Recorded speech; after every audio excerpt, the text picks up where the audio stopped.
Welcome to the Russia.Post podcast, hosted by Maria Lippman. In the Russia.Post podcast, we'll talk with experts, thinkers, and academics based in Russia or elsewhere about the developments in Russia proper, as well as about a range of Russia-related topics. Today, Maria speaks with Fred Weir, Moscow correspondent for the Christian Science Monitor and one of the few Western journalists remaining in Moscow, about the impact of sanctions on daily life. Thanks for listening.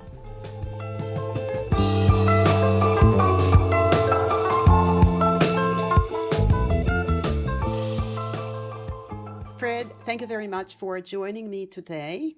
I think you seem to be one of very few American reporters these days who is still working from Russia. Is that correct? As far as I know, most of them have decamped from Moscow. I know I'm better acquainted with the Canadians because I'm Canadian, and they have Russian staff who still collect material here, but they themselves have gone to Latvia, where they work from, and they collect material and they file about stories. And they do have, as I do, a 3-month accreditation here. They've really stopped issuing new accreditations for journalists, but you can only get an extension for 3 months now. But at least, like, I have one and I can continue working. I don't know how. I doubt that there are very many other Americans here. So, of course, you're Canadian, as you said, but you're working for an American publication. Is that correct? That's correct. Yeah, so Christian Science Monitor. So as you watched your colleagues, American or Canadian, leave Moscow, where they have been based, did you have doubts whether you probably should leave yourself? And why did you decide to stay? Well, I'm rooted here. I have family. I mean, I live in a house outside of Moscow that we built with my wife, with my mother-in-law, who's like 85. So I have like deep roots, been here a long time, and just about everything I have is here. So that's one consideration. But the other is that my residency, it's a vidna жительство, is based on my family situation, not my journalistic status. Most of the journalists who do come here, they get their accreditation from the foreign ministry and they get their visa through that process. That's not my situation. So I mean, as far as I know, unless things radically change, my status of residency here remains fairly secure. So you are essentially a Muscovite, right? Having lived in Russia for not even years, but decades. So as a war began, as Russia invaded Ukraine and a stream of sanctions have been imposed on Russia, did you expect your lifestyle to change? And what was it that you were expecting? Well, yeah, I did expect it to change, and it certainly did. One of the problems, of course, immediate problems, and you may have experienced it yourself, is that my international bank cards stopped working. And I no longer, although I do have an account with an Austrian bank here in Moscow, which is so far still on the SWIFT system, I also have a bank account in Canada where I was able to divert my salary to. So in general, for me and for a lot of people like me, in the category of professional, westernized Russians who have contacts, connections, family abroad, who are used to traveling in their line of work or for family reasons. This is the category of people most immediately affected and most drastically. And I certainly, my whole family, fall within that particular category. Okay. And you were, of course, familiar with the forecasts that Russian and international economists have made, forecasting a radical collapse or downfall of the Russian economy. So there were reasons to expect that not only banking cards, but also other things will change. And yet, in your recent article, you're writing that actually for a regular consumer in Moscow, almost nothing has changed. Can you please tell us more about what you saw and what your article is about? Well, yes, sure. I didn't really expect doom to strike, in part because we've been watching this movie for 8 years now, and I've been covering it. The first wave of sanctions came in 2014 and 2015, if you remember, and there were the same predictions of doom for Russia, and there were serious problems. The ruble tanked in 2014, you remember. There was a brief moment of panic, but the Russian economy recovered. And since then, a lot of steps have been made. For instance, the reason my bank cards work in Russia, though not internationally, is because they put this national payment system into place after 2014. So all of your cards, Visa, MasterCard, whatever it says on them, just work. You go to the shop, you buy your stuff. The bank card works like magic as long as you've got rubles in your bank account. That wasn't the case in 2014 when some banks were cut off, and people who banked with those particular Russian banks, I think there were two of them that were cut off in 2014, really suffered. In this case, no average Russians who have a Visa or a MasterCard or the new Mir card have suffered in the slightest. As for things like supply chains, I was covering the rebounding state of Russian agriculture for the past decade, and it is rooted in the decollectivization, changes in the land laws, and quite a lot of state subsidies for farming. But after 2014, I went down to Kaluga and places. I visited a lot of private farms where they're doing things that haven't been done in Russia for well over a century. Private farming, cattle ranching, things that are quite new, and they're incredibly productive. They're also, for instance, I visited in 2015 a new startup dairy, small operation, taking local milk and turning it into kefir and sour cream and tvorog and various Russian products. And it was funded by the Russian supermarket chain Azbuka Vkusa. And the first thing the manager of this dairy said to me was, "Thank you for your sanctions." And I had to correct him because those sanctions that were leveled in I think the middle of 2015 were actually set by the Kremlin, and they were to pretty much end the import of most food products from the European Union in retaliation for other sanctions. But they had a strong protectionist effect, and that combined with the devaluation of the ruble made all kinds of domestic production suddenly very competitive. And that has continued to the point where if you go to the dairy section now of any big Russian supermarket, it's filled with Russian dairy products and even a range of quite edible cheeses, things that Russia was never seemed very good at producing. And it's largely because of this, because the Russian government used the situation of sanctions to pass a number of protectionist measures. That's what they are essentially, behind which Russian agriculture has rebounded sharply. So that, if you remember, Masha, in the 1990s, Russians imported vast amounts of chicken, the bushy nogi, you remember them, from the United States. And now Russia is a net exporter of chicken and pork. Russia is one of the world's biggest exporters of grain today, where the Soviet Union was the world's biggest importer of grain. Like, a lot of that has changed, and to a great extent, it was going to change anyway. Private farming and state support for farming was in place before 2014, but serious efforts by the Russian government to make agriculture self-sufficient have borne fruit, and therefore, no pun intended, therefore, when you go into the supermarket, fresh vegetable section, dairy, as I said, and meat, to a large extent, are all domestically produced, and there doesn't seem to be any shortage of it. And I can't think of any reason why there would be down the road. So there may be some other things. There are many other things, brand name products, certain things. I wonder about the supply of coffee, for example.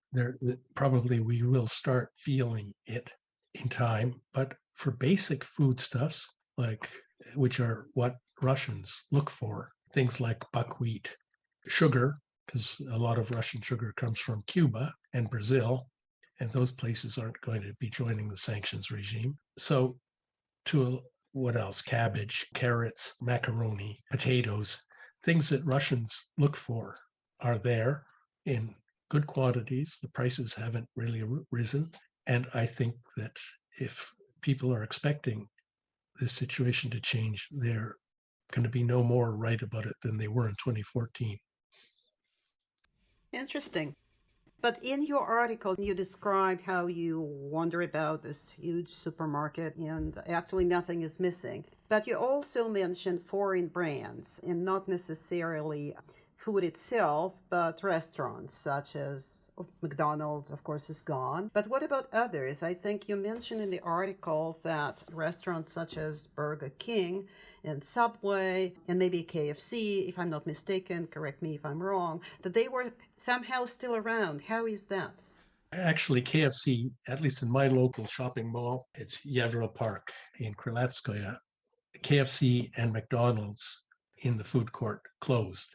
I see from my last visit there that KFC is reopening, and nearby there is a Burger King, and in the other direction, not far away, there is a Subway shop. So they survive because of the franchise system, which is another thing that has taken off hugely in Russia in the past decade and a half or so. And they have, again, they're able to source most of their produce locally. They're used to doing that. So at the local Burger King, I talked to the manager and he said packaging is a problem. They are going to have to use some kind of generic packaging. And there's some things like, I don't know if you know, Burger King has this teriyaki burger. It's really good as burgers go. And they may have to discontinue that because the sauce for it is hard to reproduce from local sources. So there are a few things, but otherwise, the franchise can continue going. And that seems to be the case all around the country because I talked to other people. And even in many parts of Russia, the McDonald's are still working because the central McDonald's owned about 80% of the outlets in Russia, but was already in the process of franchising a lot of them. So even McDonald's in many parts of the country are still working. And I expect that, I don't know what is the story with KFC, but it is reopening. It's got a big plaque out in front of the stall or the outlet in Yevro Park, which says they're reopening soon. So they've probably made some adjustments with the ownership. I think we can expect that with a lot of those brand names, that they will simply, the Western head office will simply sell off their shares to local Russian investors, and the thing will reappear in some form. I know that is happening with the big oil companies, Shell and BP pulled out of Russia, but now they're in the process of selling off their stakes to Chinese and Indian investors. So I expect on a smaller scale, a lot of those food processing and light industry, things that were brand name producers of consumer goods in Russian branch plants or whatever they were, will gradually just divest, and Russians will pick it up and produce that same thing, maybe under a new name or with slight changes. But I can't see any catastrophe happening to the Russian consumer market as things stand anyway. I see.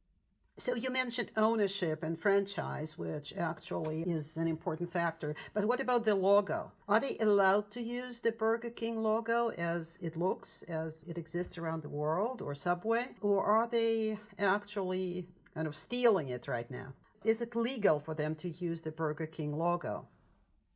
It's a very good question. I need to investigate that. I can only tell you that they are, and that the KFC outlet in my local shopping mall is reopening under its name with all the same regalia, Colonel Sanders and such. So are they pirating it or not? What a good question, because there is, I think, a lot of piracy on the horizon. As I think I mentioned in my story, a lot of Moscow theaters are showing first-run Hollywood films, and though they haven't got a license to do so, they're just doing it, as they did in the 1990s. If you remember, there was just a vast amount of piracy, software, movies, music, everything was available that could be pirated, even though it was of dubious or non-existent legality. Well, pirated or not, at least this shows that the interest and demand for foreign and American product, either cultural or food such as Burger King, is there and has not changed because of Russia's proxy war with the West right now. And this is, I think, interesting in itself.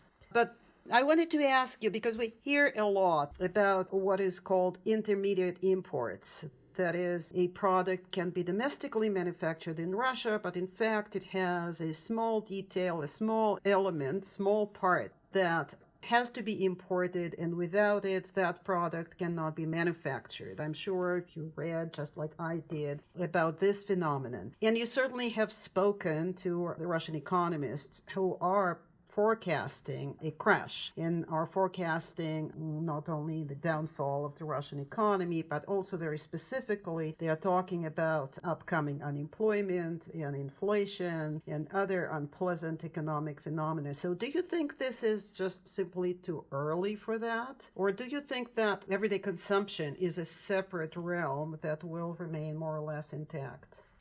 Yeah, I don't know the answer to that. And as you know, we've been living with predictions of doom for the Russian economy for quite a long time. And yet, I think it does defy all those predictions of doom. And so too, other countries like Iran. If you look at movies and videos about Iran or even demonstrations against the government, you notice that all the protesters are carrying smartphones. And you have to wonder, how can that be? Because they're supposedly sanctioned to, extreme measures. And I think the answer is that people are endlessly ingenious in terms of circumventing these kind of problems. And here's an example. Apparently, there's a critical shortage of microchips that Russia is able. Like, there are a couple of factories in Russia that produce elementary microchips, not really complicated ones, the kind that go into your bank cards, or the metro passes, those Yadini cards that you put in the metro, so they all have little microchips in them. That's a huge number of microchips that are needed. And at the present time, those factories can only produce about 20% of the number of these simple microchips that are needed. So at some point, probably soon, it's going to show up. You're either going to go back to a previous means of entering the metro. What was that? You put a token in a slot or something, or older forms of bank cards that have maybe a magnetic strip, but not a microchip. Or Russia's going to find new sources of microchips. And that's a good question. Apparently, Malaysia is a huge producer of microchips and doesn't care for the sanctions regime and is willing to sell to Russia. But all these things will get sorted out one way or another. Either Russia will revert to older technologies and still survive, or it will find intermediate ways of getting things that it needs. But I would not expect it to hurt in the realm like bank cards and metro passes and things. Maybe in things like aviation and automobile manufacturing. Maybe there are high-end industries where these shortages will become critical. But the general catastrophe predicted to hit Russia strikes me as quite unlikely. Okay, so we come to actually my last question. Your article and actually what you're saying have come as a surprise, I think, to many who expected that the sanctions would hurt Russians really badly. And to some, it seems it came as an unpleasant surprise. And I can't help asking you what kind of response you got to your article, in which you actually describe what you've been talking about right now, that life at least in Moscow, looks normal and that you actually do not expect a major catastrophe. Yeah, and it's not just Moscow. Russian social media is pretty freewheeling. And if there were empty shop shelves in Vladivostok or Perm or something, you would see that showing up on contactee posts and things. You definitely would. And there are people I know around the country. I have friends in Siberia and St. Petersburg and so on. So the experience I'm describing, I will say, is probably pretty general. It's not just Moscow. And I'm at least trying my very best to be as objective as I possibly can. If there were empty shelves and long lineups and things, I would be the first to report that, I assure you. So, but yes, people, I did get, especially for that particular story, I got a wave of really angry mail. And one person actually compared me to Walter Duranty. You know, you remember the New York Times correspondent who, being in Moscow in the early 30s, denied any signs of famine in the country. Well, that comparison really hurts because I consider it really unfair, and that my method is, though it's not perfect, I can't be everywhere, see everything. I really tried to get a snapshot of how things are in the country and not just Moscow right now. But people don't want to hear that. It's just clear that there's a lot of wish fulfillment involved in the way people are looking at it. And they expect that we have punished Russia, and therefore the Russians must be getting it in the neck. And all I can say is that we've been getting that response since 2014, since the sanctions started getting poured on. And I have, for the past 8 years, written quite a lot about Russia's adjustment to sanctions, the pain that it does suffer, effects of import substitution, of strengthening its alliance with China, a lot of things that Russia has done to adapt. And in this particular wave of sanctions, which are really a barrage, I don't think any country has ever been sanctioned to the extent that Russia is right now. But I mean, I look forward to writing more about it, and I expect that a lot of what I find is adjustment, coping, finding workarounds. This is the Russian story. You know, if you remember the 1990s, people grew their own food, used social networks, their own community networks and family connections. People got by. They reinvented themselves. And I know some people don't want to hear this, but Russians are very resilient and often ingenious. They have a long experience with surviving under adverse conditions. Nobody ever made money by betting on Russians' inability to absorb deprivation. But, this is all ahead of us. Right now, I insist things are pretty normal here. Not necessarily going to stay that way. So stay tuned. I'll keep reporting about it for as long as I possibly can. Thank you so much, Fred. I also look forward to talking to you again and listen to your firsthand account of what life is going to be like in Moscow and maybe elsewhere. Thank you, Masha. It's always a pleasure.